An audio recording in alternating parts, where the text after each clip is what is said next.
আসসালামু আলাইকুম, আমি রসি মাহমুদ আরেকটি ম্যাথ নিয়ে আপনাদের সামনে হাজির হলাম। একটি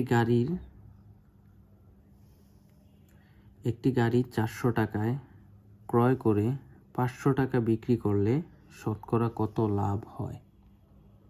তাহলে 400 টাকায় ক্রয় করে 500 টাকা বিক্রি করছে, মোটামুটি 100 টাকা লাভ হয়েছে। এখন শতকরা কত লাভ হয়, এই 100 টাকায় শতকরা কত লাভ হয় ওইটা আমরা বের করব। তাহলে প্রথমেই কত লাভ হয় ওইটা বের করে ফেলি। লাভ হয় বিক্রয় মূল্য বিয়োগ ক্রয় মূল্য টাকা, তাহলে সমান সমান 100 টাকা।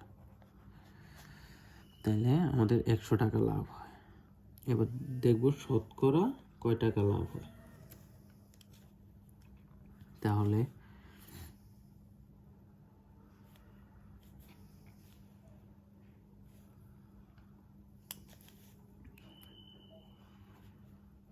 চারশো টাকায়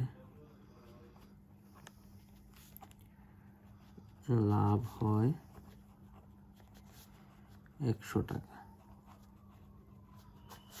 যেহেতু শতকরা বলছে, তাহলে 100 টাকায় কয় টাকা লাভ হয় আমরা ওইটা বের করব।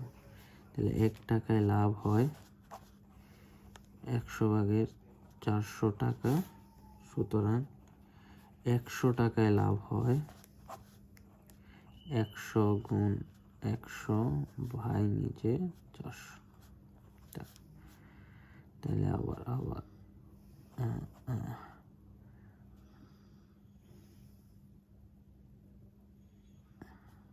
এটা আরেকভাবে কাটা যায়। 100 একে 100, 4 100 400, 4 একে 4, 4 25 100, তাহলে 25% হবে। ধন্যবাদ সবাইকে।